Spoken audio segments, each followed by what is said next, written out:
My name is Rebecca Rowland. I am the executive director of the Philadelphia Community Orchestra.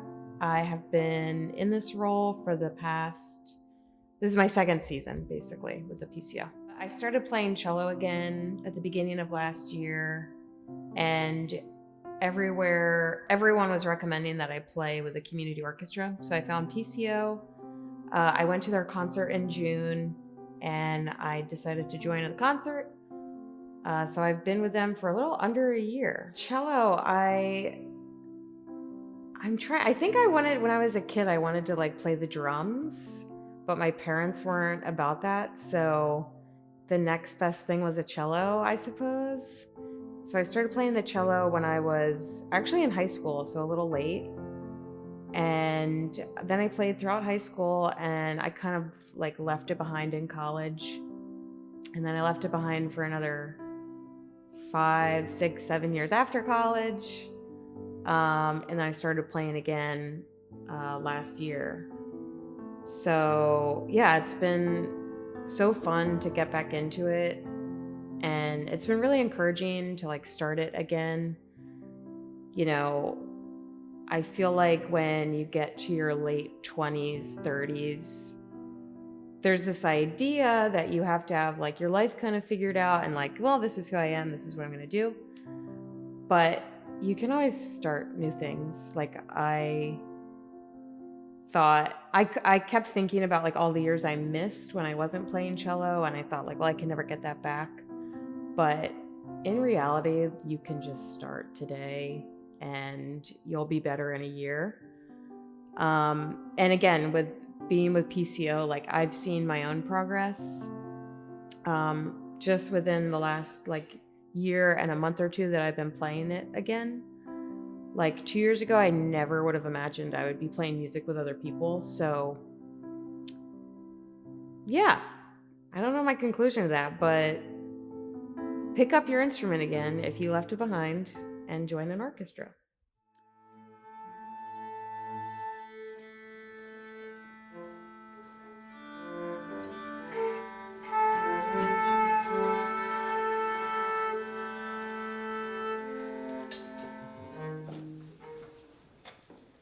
Okay. You just mean that on the quarter note it has. Yeah, I think that'd be kind of really sit on.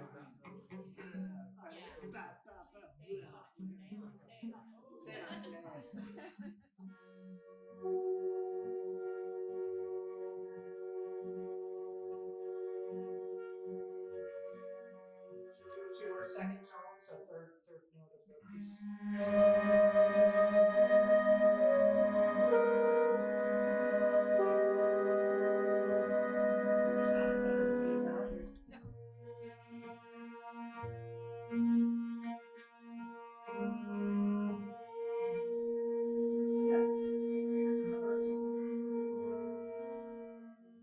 Each other, all playing the middle.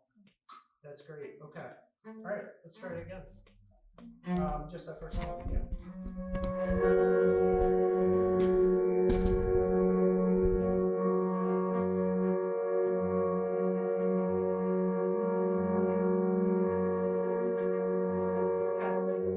Second note, which is the same, but let's just.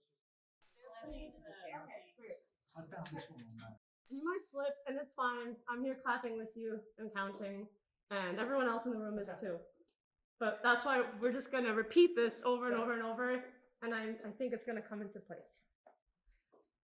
Actually, I know it will because it always does. 1, 2, 3, 4, 1, 2, 3, you know, like that.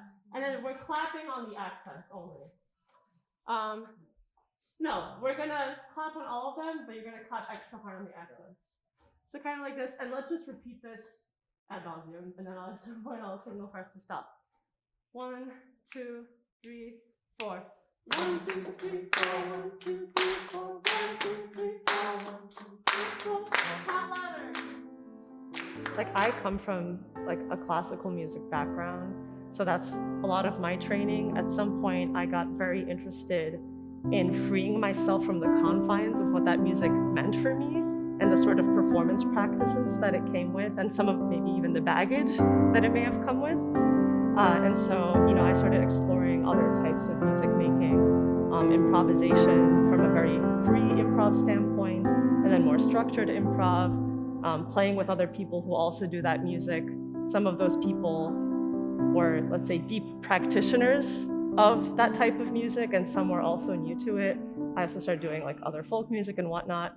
And what that did was expose me, a person with a really particular training, to people who didn't have that training. I think this orchestra does something really similar. And every other week, we're in a room full of people who come from a lot of different musical backgrounds, some who are very proficient in their instruments and have been playing them for decades, some who are returning to an instrument that they once played and abandoned for a really specific reason, maybe because of, maybe for the same reasons that I started feeling itchy with my own sort of training. And people who are exploring a new instrument or a new way of interacting with music. The real magic is done at rehearsals. Where we're workshopping it and we're having all these conversations, like what is this piece? What are we trying to accomplish with this piece? Sometimes the pieces we need to, I don't want to say adjust them, but like tailor them to our needs as an ensemble and our skill levels and and how we think we can best communicate what the piece means to people, given who we and what we are. And all those conversations and all those ideas and all that playing and testing out happens at rehearsals. And the concert's just like this singular opportunity. So the concerts are how we interact with people.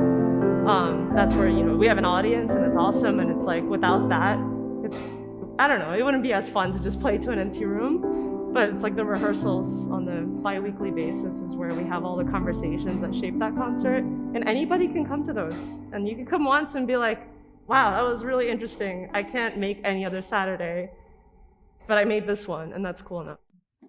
So you could do things, what I often do in my scores, just put like 1, 2, 3, 4 above, since right now we're still in 4/4. Doesn't happen for long. The next page has 5/4. But here's something like this if you just wanted to align it with the beats. It sounds so good, like pizzicato. I think that's one of those things like, don't do that, Arco. It's so fun pizzicato. So play around on your own instruments. There's certain things, I don't want to instruct you to do certain things. I want you to play, maybe come to those conclusions, and then maybe I'll be like, hey, I think it's a better idea.